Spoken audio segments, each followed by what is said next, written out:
तं निहत्य महाबाहुः ददाह स्वर्गतश्च सः स चास्य कथयामास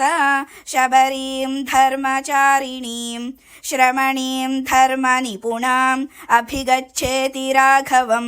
सोऽभ्यगच्छन्महातेजाः शबरीं शत्रुसूदनः शबर्या पूजितः सम्यक् रामो दशरथात्मजः पम्पातीरे हनुमता सङ्गतो वानरेणः हनुमद्वचनाच्चैव सुग्रीवेण समागतः सुग्रीवाय च तत्सर्वं शंसद्रामो महाबलः आदितस्तद्यथा वृत्तं सीतायाश्च विशेषतः सुग्रीवश्चापि तत्सर्वं श्रुत्वा रामस्य वानरः चकार सख्यं रामेण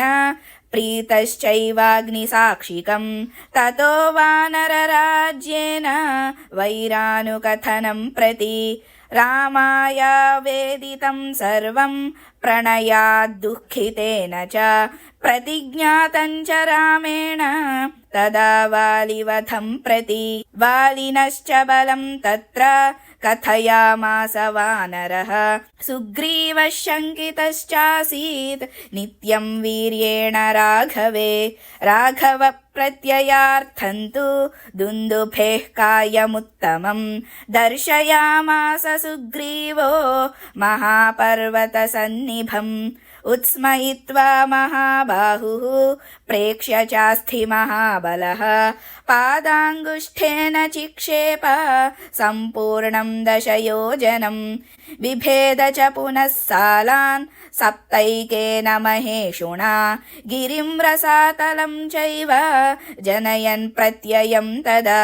ततः प्रीतमनास्तेन विश्वस्तः स महाकपिः किष्किन्धां रामसहितो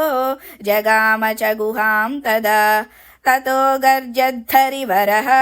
सुग्रीवो हेमपिङ्गळः तेन नादेन महता निर्जगाम हरीश्वरः अनुमान्य तदा तारां सुग्रीवेण समागतः निजघान च तत्रैनं शरेणैकेन राघवः ततः सुग्रीववचनात् हत्वा वालिनमाहवे सुग्रीवमेव तद्राज्ये राघवः प्रत्यपादयत् स च सर्वान् समानीय वानरान् वानरर्षभः दिशः प्रस्थापयामास दिदृक्षुर्जनकात्मजाम्।